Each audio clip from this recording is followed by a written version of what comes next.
The graph shows the polar equation f of theta equals r equals 3 sine 2 theta. I don't really need to worry about the f of theta part. It's just fluff.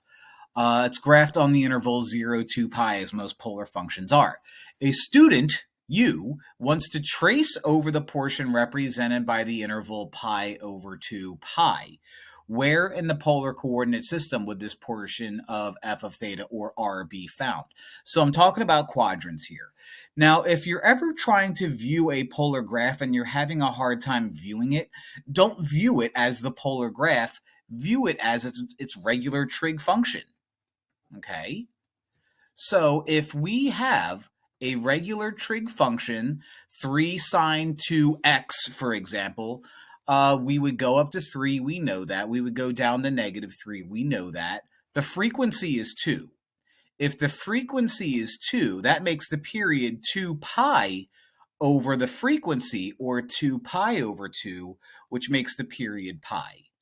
And we have a sine function. So what's going to happen is we're going to, and let me label this pi, let me label this 2 pi. So you would be, what is this? 3 pi over 2. You would be pi over 2. And what we're going to care about is this area right here. Okay, so making a very rough drawing of what 3 sine 2x would look like. It's a sine, so it starts up here, it peaks out, it bottoms out here, it bottoms out, and starts over again. Peaks out up here, hits the x-axis, bottoms out here, and starts over again. So one more time, it's going to go up and down. Now, this is the part that really matters. Pi over 2 pi. So let me choose a different color. Bottoms out to -3. And then comes back up again. Now, the rest of it doesn't really matter that much, but you know what? I'm going to draw it out because I'm committed.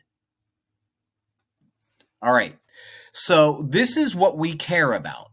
What we care about is this red area down here. What this red area down here suggests is that at pi over 2, we are at 0 at pi over 2. Then from our way to pi over 2, we are in negative land. Okay, so we go towards -3 to pi, and then back up again to pi. So let me see. Let me pick some numbers that I could use. So like at pi over 2, which is right here, we're at 0. As we move over from pi over 2 to pi this way, we're not coming out this way. We're in negative land. So we're actually going out this way. Okay. So we go out to 3, then come back to 0.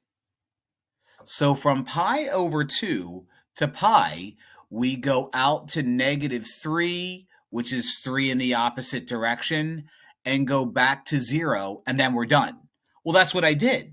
I went out to 3 in opposite land. +3 would be out here. So we're going out to -3 in opposite land and back to 0, and then we're done. So this green line that I drew here, I'm finished. So all I have to worry about is just quadrant 4. And so that's my answer. So these problems are kind of weird. Again, it's all a matter of preference how you do these. I like to view these as regular old rectangular trigonometric functions, and I graph them as such, and I try to make a pretty picture to make this a pretty picture, and I think it worked. So, helped for me. Hope this helps for you.